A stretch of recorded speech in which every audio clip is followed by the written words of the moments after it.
반갑습니다. 12월 17일 주일 큐티 스케치 시간입니다. 오늘 본문은 잠언 26장 1절부터 12절입니다. 오늘 본문 이렇게 시작합니다. 미련한 자에게는 영예가 적당하지 아니하니 마치 여름에 눈 오는 것과 추수 때에 비 오는 것 같으니라. 오늘 이 1장부터 12절은 참 독특합니다. 여기에 이제 미련한 자가 계속 모든 절마다 미련한 자가 나옵니다. 2절 빼고는 전부 다 미련한 자. 한번 색깔이 있는 펜으로 한번 칠할 필요가 있죠. 미련한 자. 그래서 한 절씩 읽어가면서 설명하겠습니다. 오늘은 미련한 자에게는 영예가 적당하지 아니하니 마치 여름에 눈 오는 것과 추수 때 비 오는 것 같다. 추수 때 비 오고 여름에 눈이 오는 건 재해를 이야기합니다. 재앙입니다. 재앙. 추수하려고 하는데 비가 온다. 재앙입니다. 네, 뭐가 재앙이란 뜻입니까? 미련한 자에게 영예가 주어지는 것. 영예. 미련한 자에게는 영예가 주어지면 안 돼요. 이게 재앙이란 뜻입니다. 그리고 까닭 없는 저주는 참새가 떠드는 것과 제비가 날아가는 것 같이 이루어지지 아니하느니라. 까닭 없는 저주는, 그러니까 허망한 이야기, 미련한 자의 어떤 겁을 주는 것 이야기는 그건 이루어지지 않을 이야기라는 거예요. 그리고 3절에 말에게 채찍이요 나귀에게는 재갈이요 미련한 자의 등에는 막대기라. 말에게는 채찍이요 미련한 자에게는 재갈이요 나귀에게는 재갈이요 미련한 자의 등에는 막대기라.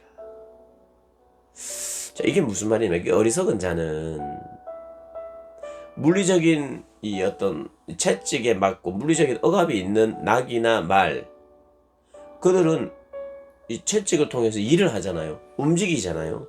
그런데 채찍이나 재갈이 있어야 움직여요. 그러니까 미련한 자도 막대기가 있어야, 맞아야 움직인다는 겁니다. 맞아야 일한다는 거예요. 그것이 참 어리석은 자들, 지혜롭지 못하는 자들, 생의 목적에 대해서 분명히 알지 못하니까 억지로 일은 하긴 해요. 그러나 억지로 짐승처럼 움직인다는 겁니다. 그리고 미련한 자의 어리석은 것을 따라 대답하지 말라. 두렵건대 너도 그와 같을까 하노라. 미련한 자가 미련한 자의 어리석은 것을 따라 대답하지.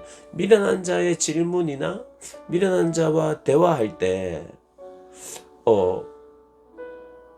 큰 소득이 없다는 말이기도 하고, 5절에 미련한 자에게는 그의 어리석음을 따라 대답하라. 오히려 어리석은 대로 어리석은 질문을 하면 우문 현답이 아니라 우문 우답을 하라는 거예요.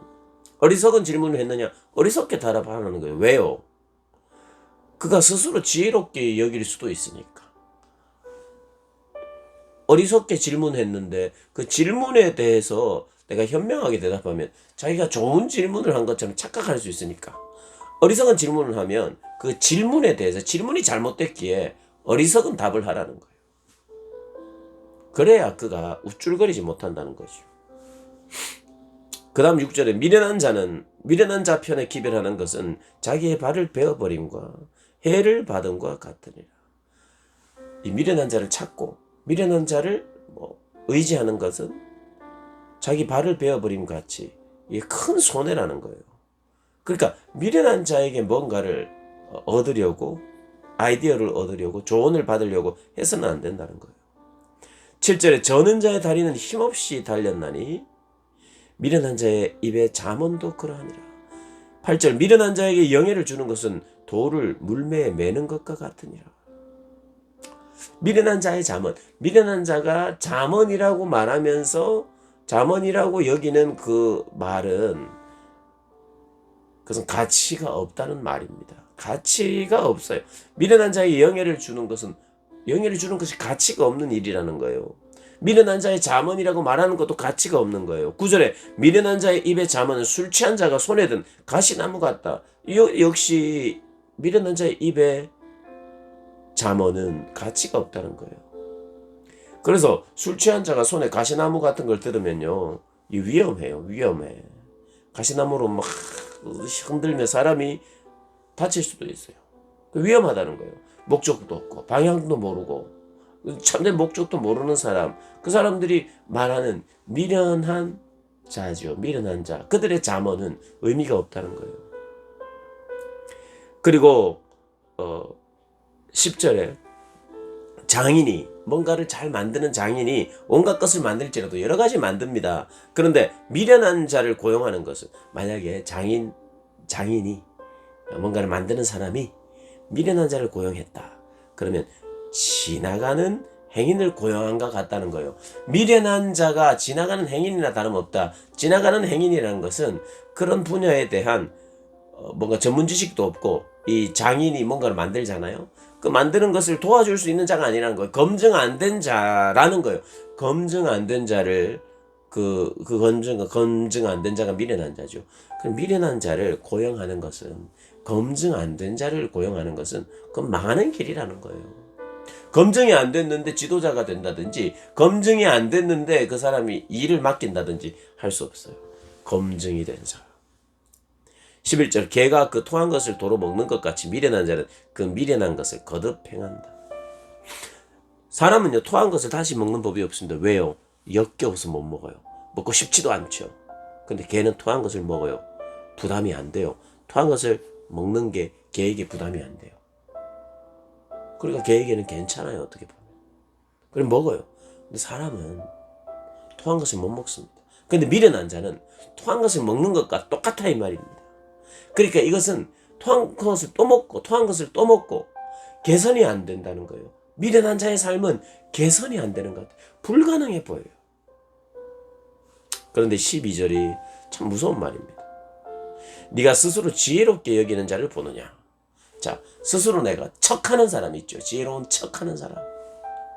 미련한 자의 잠언. 나도 이런 잠언은 안다. 나에게는 이런 가치로운 격언이 있다. 미련한 자가 만약에 그렇게 말한다.